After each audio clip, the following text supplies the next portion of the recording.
kalabasa dito guys. May mga bakas pa dito. Ibig sabihin, totoo ang sinasabi nila na mayroong sigbin dito. May narinig ang tao.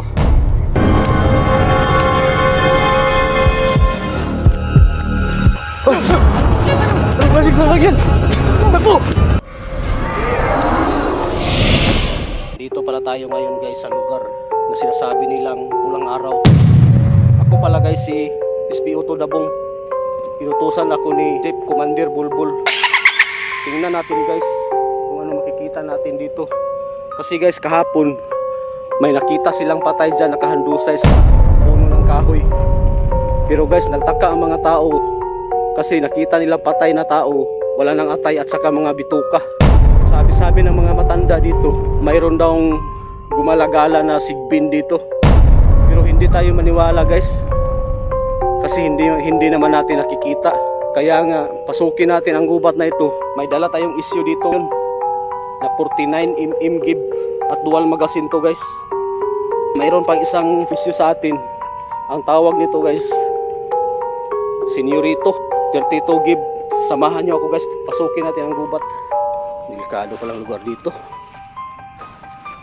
Ito guys, pumasok na tayo dito guys. Malapit sa malaking puno. Tingnan natin kung anong mga bakas dito. Parang nanginginig talaga ako.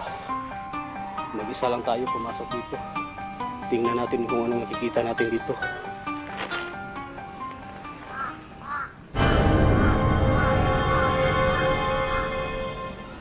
Anong klaseng halimaw yun?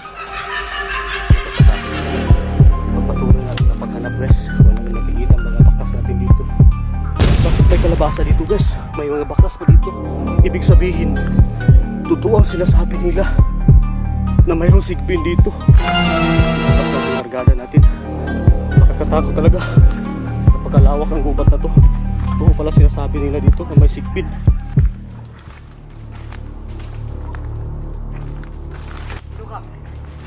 May narinig ang tao. Uy. Sir. Hindi ako masamang tao, sir. Pinadala ako dito, sir. Ano pinadala? Pinadala ako ni Chief Commander dito. Sir, bakit may baril ka, sir? Sir, totoo, pulis po ako. Ibaba mo baril mo, sir. Hindi ko tayo ibaba. May lisensya ka ba dyan, sir? Wala. Hindi pwede magdala ka, sir, ng baril na wala kang lisensya. Sa dulo ko to eh. Sundalo. Dapat, sir, ibaba mo, sir. Ibaba mo, sir. Pag-usapan lang natin kung anong lugar dito. Ibaba mo, dandahan. Dandahan. Malapit ah. Sige, dandahan. Dandahan. Ako may karapatan akong humawak ng armas. Hindi ako naniniwala ka pulis ka. Pulis talaga ako, inutusan ako ng chief namin. Wala ka lisensya, wala ka. Totoo ba sinasabi mo na naghanti ka ng ibon dito? Bakit na napadpad ka dito ng lugar dito, napagka-delikadong lugar dito? Hindi ko alam kung anong klaseng lugar to eh. Lugar dito, sir, pulang araw to dito. Wala. Pulang araw na lugar eh. Sityo na pulang araw. Ano na palang pangalan mo? Ako si SPO2 Dabong. Wala si ano. Baba mo na yung baril mo siya. Baka may extra kang armas ka pa dyan. Wala na. Hindi na ang dala ko eh. Ano nga palang pangalan mo sir? Ako si SPO2 Dabong. Ako naman si Mais. Mais. Pangit ang pangalan mo. Ikaw rin eh. Hindi. Ano ang pangalan mo? Maganda ang pangalan ko kasi nasa gobyerno ako, may grado ako. Wala namang kinalaman yan. Basta wag na natin pag-usapan ang mga pangalan kung anong mayroon tayo. Ano lang, tulungan mo ako. Hanapin natin ang mayroon akong hinahanap na bakas dito na gusto kong makikita. Kasi kung namatay kahapon na tao, wala nang laman, walang lamang loob. Palang sinasabi ng mga tao dito, meron napatay ng mga tao. Oo nga, totoo. Pero nagtaka ako kasi halos wala nang lamang loob. Hindi ako naniniwala. Ay, Hindi ka maniwala kasi hindi ka taga rito. Hindi mo pa alam ang balita kasi kahapon pa nangyari.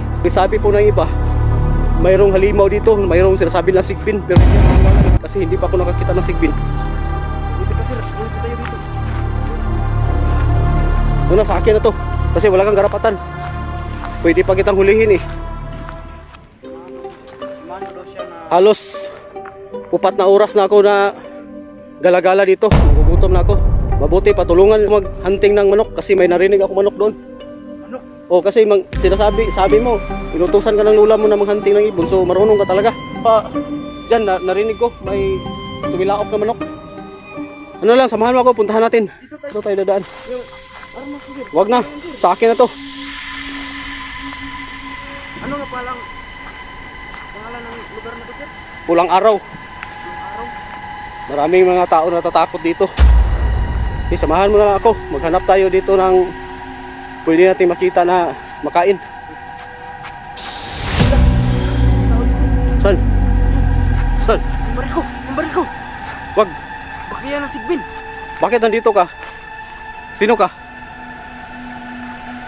Wala pa ko na pangalan, sir. Utusan pa ko ng lula. Ito ka.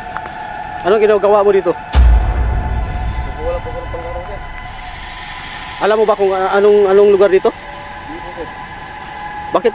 Bakit pumasok ka dito? Alam mo ba kung anong lugar to? Pulang araw dito, pulang araw. Walang mention eh. Utusan lang po ako dito. Ibaba mong itak mo, ibaba. Isa akong pulis. Kung hindi ka masamang tao, hindi ka matakot sa akin. Hindi po talaga, sir. Vlogger ka ba? Vlogger. Anong po yun. anong pangalan mo? Yung TV. Yung TV. Kim TV. Okay. Ngayon, dalawa na kayo. Samahan nyo lang ako. Kasi kanina pa ako naglalakbay dito, naghanap ako ng bakas dito. Alam nyo ba kung anong lugar dito?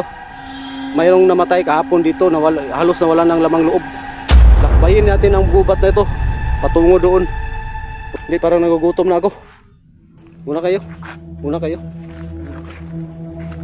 Baka may masama yung binabalak nyo sa akin.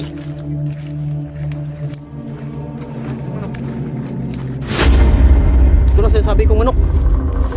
Uy, may bitag pala dito. Wag. Bakit? Huwag mong barilin. Bakit? May tali na yan ay. Ikaw na kumuha. Lipat natin. May nabitag palang manok dito. Doon natin ano? Okay, ilipat natin. Okay, tali mo ang manok doon sa puno.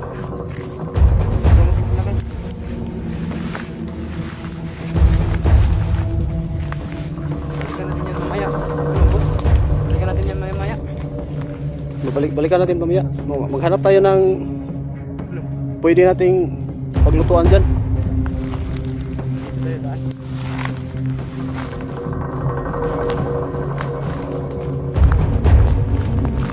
Huwag kayo masyado maingay. Parang may narinig ako.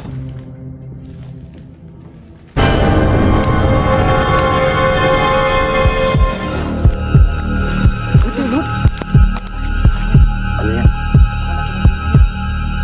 Ano kinakain yan? Parang...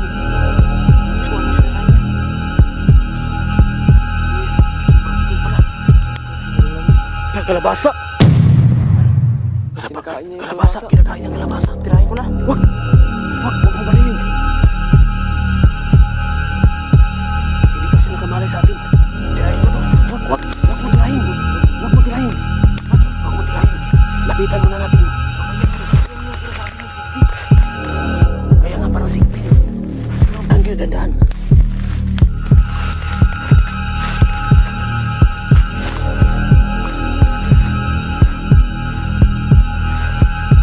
Kalabasa talaga ang kinakain niya. Tirahin ko na talaga to.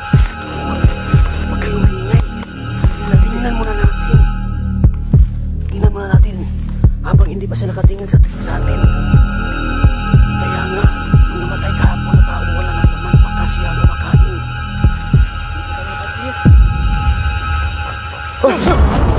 Anong klaseng kumakag yan? Takbo! Takbo!